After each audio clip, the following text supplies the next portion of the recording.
Life over coffee. Conversations for transformation. Hello everyone, Rick Thomas here. Thank you so much for joining me. I want to spend a few moments talking about self-esteem. It is something that you are familiar with. It's been part of our culture for many generations now. But it is an issue, and we are seeing the outworking of it in ways that many of us, maybe all of us, could ever imagine. You see, this idea of self-esteem, it is foundational to the thinking of our culture. It is the zeitgeist, it is the worldview, it is a major plank in how they do life. And so thinking about it from a Christocentric worldview or a bibliocentric worldview, I believe is absolutely essential. And so I want to share a few thoughts with you now. And I'm going to begin by talking about my friend Mable. Now, of course, that's not Mabel's name, but this is the story, and it is true.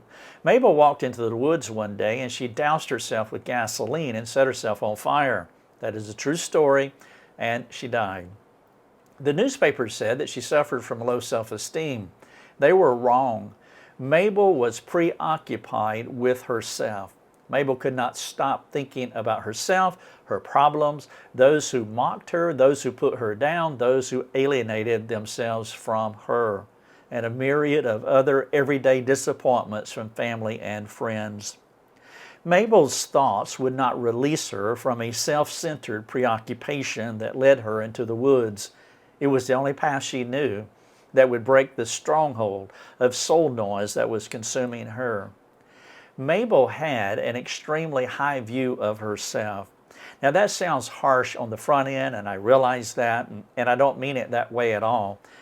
But it is absolutely essential that we understand what was going on in Mabel's mind and how the culture basically just gaslit her through manipulation by their taunting and mocking and putting down, by creating this ideal in Mabel's mind, someone that she wished to be, someone that she knew herself not to be.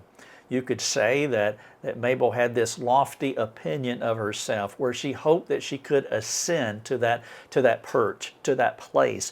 And if she could become that person, she would be whole. She esteemed herself so much that she could only think of nothing else but how she could become what she believed the culture would find acceptable. Now there is a warning here for all of us, especially parents. As we rear our children, we have to be wise to this because this is true. Every day, now you can find this on the internet, every day there is a story of a kid who committed suicide, who was cutting themselves, who did something that was dumb because the culture presented a version of this child that this child wished they could be. When we give our children phones, for example, we are giving them portals to where they will access the zeitgeist. They will access the culture, and the culture will tell them that this is success, this is beauty, this is a preferred life, as it sows dissatisfaction in their hearts. This desire to want one more thing or the other thing or what everyone else has. And so they begin to esteem themselves more and more, thinking about themselves as they look to that lofty perch and try to figure out a way to climb to that height, thinking that that is going to be the spot, that's going to be the niche, that's going to be the place where they will feel better about themselves. And Mable was just like that. She had an extremely high view of herself, but she could not get there. In her twisted and tormented mind, she could not become the idealistic person.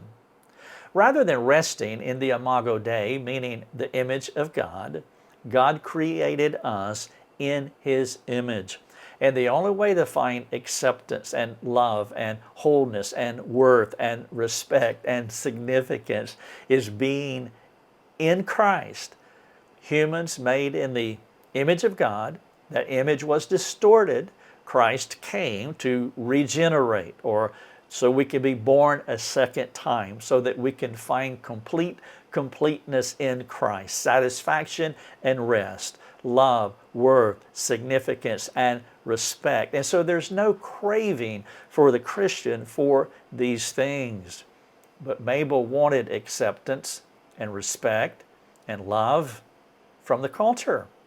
Regrettably, Mable did not know God, And so the only person that she could compare herself to was the ideal that was defined by her culture, leaving her with no escape from a miserable life. She couldn't rise to the cultural expectations. And all that mocking, all that alienation did not help. Mabel accepted her fate, and so she destroyed the person that she despised. Now, Mabel's story is true, and I did know her. I was a teenager at the time, and so was she. I liked Mabel because she was like me. She was quiet, she was reserved. She was not part of the popular set. And though she was different from those who were outgoing, Mabel was also the same. You see, Mabel is a snapshot of everyone, all of us, you and me. Since the fall of Adam, self-consumption has been a dominant theme of our thought lives, consumed with ourselves, thinking about ourselves. It's the trifecta: individualism, overestimation of ourselves, self-preoccupation. That is the Adamic trifecta that will send the mind to some very dark places. When thinking about ourselves, personal loyalty is natural and expected. I love me more than I love you, and you love yourself more than you love me. But there is an incredible downside to personal loyalty, and that is sin is always crouching at the door of our hearts, ready to push us further than we want to go. Mabel's admiration for herself, or her admiration for that person that she wanted to become, it didn't have any holy parameters. There were no rails for her thoughts to ride on. And so sin did take her further than she intended to go and required more than she wanted to pay. She did not know any other way out of her mind. The end of the road for the person drowning with accelerated self-thoughts is suicide. How could it be otherwise? The more she reflected on herself, the more dissatisfied she became with what she saw. Her hopelessness grew with each despairing look, and finally, the only solution was to remove the problem. And so she set herself on fire. To esteem yourself outside the parameters of the Imago Dei is to have an elevated view of yourself, the way the culture does. Words like respect, admiration, value, appreciation, it fits within the domain of these esteemers. You see, words like respect and admiration and value and appreciation, well, of course, if you're made in the Imago Dei becomes a presupposition. It's the lens through which we look through, and because we're looking through an Imago Dei presupposition, then words like respect and admiration and value and appreciation do not create a craving or a longing. But if you have a cultural presupposition, then those things will, or could, in Mabel's case, drive you into the woods. If our estimation of ourselves cannot rise to that lofty place, then the esteemer will always wrestle with self-condemning strongholds. Mabel had a stronghold of the mind. She could not reach that idealistic perch. The biblical appeal is to assume your value from an Imago Dei presupposition. And again, that changes your thoughts directionally. There is no need to spend our days thinking about ourselves if we're resting, if we're secure in the reality that God created us in His image, and then because that image became distorted, Christ came for the recalibration, the reset. And so as Christians, our view of ourselves, it doesn't need a realignment. There's no need to try to be something that the culture puts out there as bait. Every Christian knows, every Christian rests in their worth in God. We know that God appreciates us through Christ, through His alien righteousness. We are significant in Christ because of what He did on the cross. We have value through Christ because of what He did. And so to spend your time focusing on yourself, I mean, it's kind of redundant, it's inward, it's misguided. If you are a believer who struggles with worth, The answer is not thinking more about yourself, but thinking more about Christ in you and the Father who created you in His image. We will never find hope in ourselves. If Adam had thought more about God than himself, he would not have attempted to elevate himself into an ideological space that could never satisfy, as he soon learned. You see, Satan was so determined to turn Adam into himself by suggesting that God was a liar. There is a better world than what God offered. It was a sales pitch that deceived Mable too. You can read the entire sordid story, how Adam went from God-centered to self-centered in Genesis 3, verses 6 through 12. Adam exchanged the truth of God for a lie, and he began to worship himself more than his Creator. And once we make the great exchange, worshiping ourselves more than our Creator, well, he made his first move away from God. And then, to make matters worse, he doubled down by insulating himself with fig leaves. Rather than finding forgiveness and cleansing through God, he just wrapped up his shame in fig leaves. He was heading in the wrong direction, making wrong decisions, and it was just one leading to another. Adam was feeling the effects of his movements. And rather than turning back to God, he covered his shame while running from the garden, lying about what was going on, throwing Eve under the bus. Adamic people caught in the trap of esteeming themselves more and more than God. They wrestle with several characteristics. And maybe you could take this little test here to see if you really think too much about yourself, and you haven't come to that place to where you're finding rest in what it means to be in Christ. Here are a few characteristics of these esteemers, the self-esteemers. They tend to struggle with shame. They tend to struggle with fear. Now, when I say that, I'm not talking about episodic struggles with shame or episodic struggles with fear, because I struggle with fear from time to time, and most of you do, I imagine. But I'm talking about being characterized, like ongoing, day in, day out, like this is who you are. This is a struggle that you have. If we have ongoing struggles with shame, then we are not understanding what it means to be made in the image of God, and assuming that you are a Christian, being regenerated by God. Characteristics of self-esteemers: they struggle with shame, they can struggle with fear. They will not find rest in the truths of the Imago Dei. They'll not want God poking around in their lives. There will be this fear, this paranoia.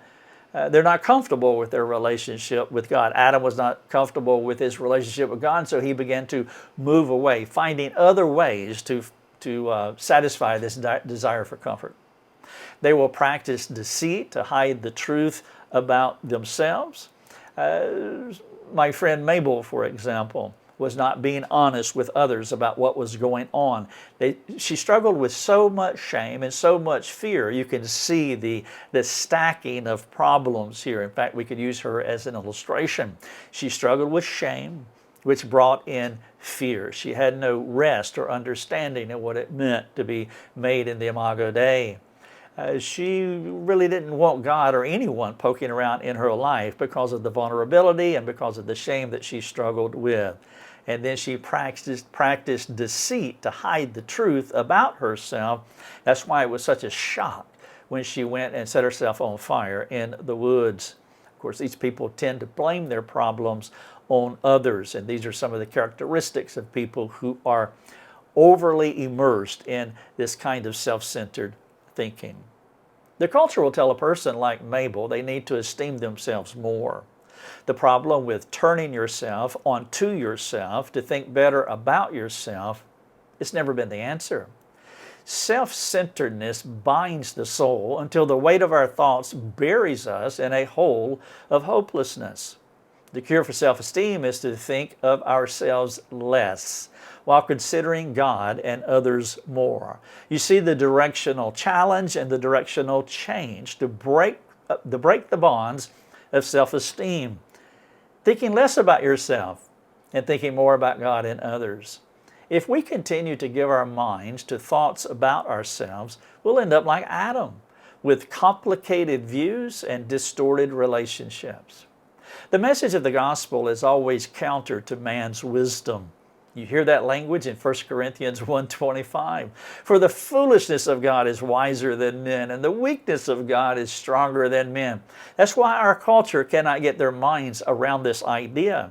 Of course, the natural man cannot consider or discern the things of God. What I am communicating are spiritual things that are spiritually discerned, that are given to enlighten and quicken minds. What looks like wisdom and strength from the culture's perspective, it's not. And what seems like foolishness and weakness from God's perspective is not. Thinking less of yourselves may seem like foolishness. It may seem like weakness. Thinking more about God may seem like foolishness and weakness. Adam should have let go of what was best for him, according to Satan. What was best to him, according to Satan, was a lie. And he should have grabbed hold to what was best, and it was from God. Jesus said that we could sum up all the Old Testament 600 plus laws in 4 words: love God, love others. As I told our children when they were much younger, that there's only 4 words in life that you really want to master. You want to get these 4 words down, and guess what? One of the words is repeated twice. Love God, love others. Loving God and loving others. It is the best advice that we will ever receive if we want to be whole. The fullest and happiest people that you will ever meet are those who find no greater joy than to give their lives to others. Talking about self-esteem or esteem, in Philippians chapter 2, Paul said, let us esteem others more than ourselves. And you find embedded in that text Matthew 22:36-40, which is the paragraph that gives us the 2 great commandments of loving God and others more than ourselves. The most miserable and the most angry people that you'll ever meet, they can't stop thinking about themselves as they work to fill this insatiable hole in their souls. One of the dangers is the danger of Susie, and actually this is probably at the heart of why a person will create that perch that they will esteem themselves to. It's this text in 2 Corinthians chapter 10, verse number 12, as we compare ourselves to other people. Let me share the text. Paul said, not that we dare to classify or compare ourselves with some of those who are commending themselves, but when they measure themselves by one another and compare themselves with one another, they are without understanding. And that is the problem. That is a huge problem in social media. Again, we give our children these weapons that create portals to where they can access these social media platforms, and it just creates discontentment. It grows dissatisfaction. And then these kids begin to compare themselves among themselves. And Paul says that they are without understanding. But you'll also find the adults do that as well. As we flip through our magazines, for those who still have magazines, as we scroll endlessly through these social platforms or the internet, as we try to think if we have this or if we had that, if we could strive for this, if we could acquire that, then we will have our best life now. That is a recipe for dissatisfaction, discontentment, to where we will begin to feel guilt and shame, even begin to lie about the life that we have because we want to present ourselves better than we are. Mabel had an ideal of herself that she esteemed more than anything else. That version was a vision of what she wanted to be. Mabel loved this idyllic person as she compared that person to who she was. Those who compare themselves among themselves are not wise. Mabel always came up short, as defined and determined by the culture's view of wholeness. And according to Paul, she was without understanding. According to the culture, she had low self-esteem. In the end, Mabel hated the person that she was. She loved her ideological view of herself, that space on that lofty perch that she hoped to climb to be. Her esteem of herself was on steroids. She couldn't stop thinking about herself, and it could only end with self-destruction. Suicide was a last-ditch effort to end the misery and to find restorative hope through those drastic means, meaning restorative hope in the sense that once this is done, I will be better on the other end of that, like in the afterlife. You see how delusional this is. There is a path that you get on when you are dissatisfied with yourself. And that path, the end result of that, if you go all the way to the end, it can only be suicide, because nothing will make me happy. Nothing will make me content. Nothing will make me whole. Therefore, there is only one last resort, is I have to take my life away. She was hopelessly stuck on herself. Now again, I know it sounds harsh, but not nearly as harsh as the path that she chose. And that's why this is a warning to all of us. Wholeness comes through Christ alone.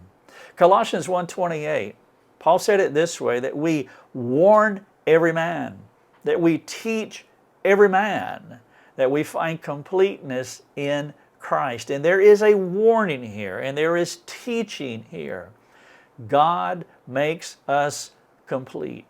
The first step that releases us from self-preoccupation, individualism, self-consumption.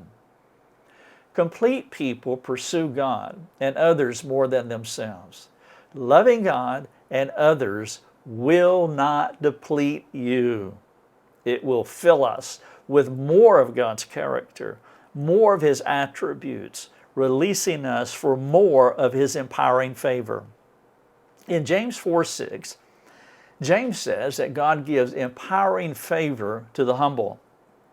The person who lowers himself and is not self-seeking, not esteeming himself, trying to climb to that lofty place, that is pride. And by the way, James says that God is a warring army against those people who are full of that kind of pride, who do not understand the Imago Dei, do not understand what it means to be regenerated in Christ, that only in Christ can we be complete, whole, that we can find the acceptance, the love that we long for. And if we try through any other mechanism, if we give ourselves over to the manipulations and the gaslighting of the world when they tell us that you just have to have one more thing, that you'll be happy if you have this. And when we give ourselves over to that, then we are distancing ourselves from God as Adam did, and it will give us distorted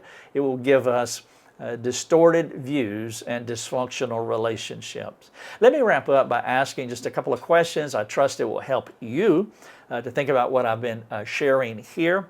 Question number one, what is the subtle and entrapping lie of high self-esteem?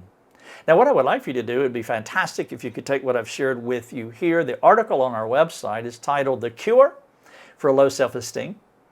You can get it, you can print it off. There's a print button at the bottom of that article. You're welcome to print it off. Share it with a friend, and then have this discussion, this CTA here, this call to action that I have here at the end.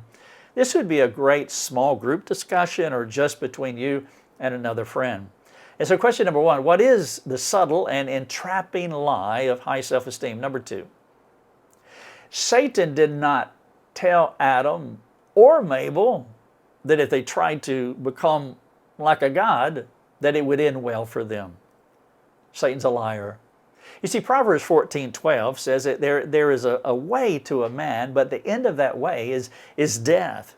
And Satan did not let Adam or Mable know that the path that you're going down is the path to destruction. Have you ever listened to those lies? I'm saying the lies of Satan. Of course, we know that's not true in the most technical theological sense, because Satan is not omnipresent like God. But there is a spiritual world. And then also we have our own conscience that can tell us lies. And so we can believe lies, and we can exchange the truth of God for a lie. We can listen to those lies as though they are on an endless loop tape that plays over and over again. That you'll be happy if you had this. That God's not going to give you that. If you want contentment, you need to do the other thing. You can be that person that you esteem yourself to be. Now, if you have listened to those lies, again, Perhaps sharing with a friend what the pathway is like when we walk away from God. Maybe that would be helpful for them and maybe helpful for you. And maybe through a discussion, if you're still on that path, maybe that would be the conversation for transformation. If you know someone that's on that path and you have that relational bridge built to them to where you can share these things with them, then please, by all means, share the video, the podcast, the article. Number 3, have you been shaped to think poorly of yourself? Now, that's so easy to do, and I imagine that maybe even the majority of the people that are listening to this are in that boat. I know I was for many years, because that was an inculcating message that was given to me over and over again. As the saying is, you keep telling a lie over and over again, eventually people will believe it. And if you have someone in your life that just continually gives you a devaluing, demeaning, mocking, devaluing an image maker message, then you can begin to believe that lie, and then it will begin to shape how you think poorly, even creating this desire in your own heart to become some version of yourself that you are not presently, while all the while distancing yourself from what it means to be made in the image of God and born again through the regenerative work, the death of Christ on the cross.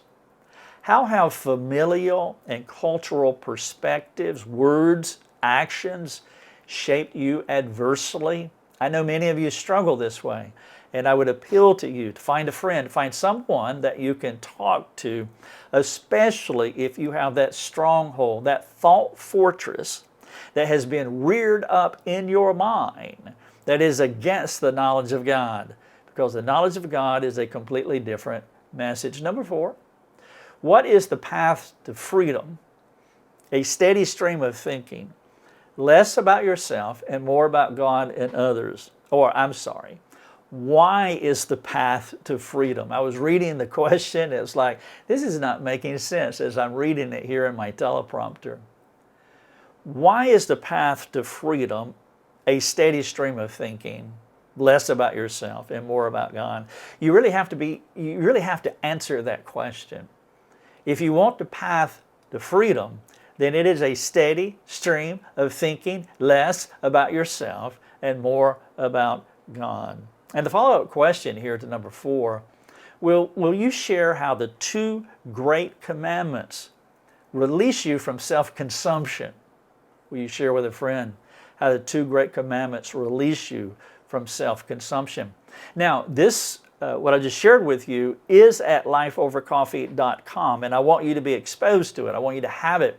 And so you're looking for the cure for low self-esteem, and you can get everything that I just shared with you. There's also hyperlinks inside of this article. Now, many biblical counselors, disciple makers, small group leaders, church leaders, ministry leaders, they use our content that way. They will share the link with a friend and say, and then it becomes a long-term study for them, not just what I just shared with you, but all the links that are embedded inside of the article. And so I would appeal to you to take advantage of it. Now, also, I have a book about self-esteem, and you'll find it in our store. And so this is several chapters that cover this topic, and what I just shared with you is actually the introduction to the book on self-esteem, and I want you to have that as well. We have a lot of books in our store and that we give away, and of course we have this on self-esteem, so I want you to take advantage of it if you want to do a deeper dive into this subject, because this is one of the most critical things in our culture today, and it is foundational to how they think, and of course it has crept into our worldviews and it's affected how we think and how we live our lives. And so you can look for the book in our store, and then also just get this article here, The Cure for Low Self-Esteem. Now finally, for those of you who have hung on to the end, I do want to appeal to you that we need investors in our ministry. We have a 10-member team. It's a costly ministry. We're producing a lot of content. It takes a lot of work and a lot of time to do what we do, and we give our resources away. And so the thing that we depend on, I mean, our business model is donor-based. And so if you are a local church and you're able to support our ministry on a monthly basis, would you pray about that? And would you consider it? We want to supplement what the church is doing. We work with a lot of churches and a lot of pastors. We also have a lot going on internally at our ministry, on our forums, and our school, our mastermind program, the content that we produce, like the books in our store that we give away, and so much more. It's phenomenal at what God is doing, that we are actually wrapping the globe every day with our content. And we've been doing this, or we started the ministry in 2008, and a few years after that, we have been in every country in the world. We go into every country in the world now. And so it's a phenomenal thing, not just locally here stateside, but also around the world. And we give our resources away with delight and joy because we want to reach as many people as possible.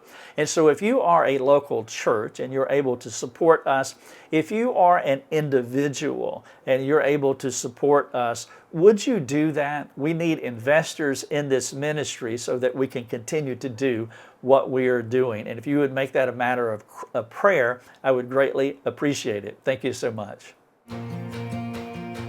Thanks for joining us. Learn more and get access to other resources at lifeovercoffee.com.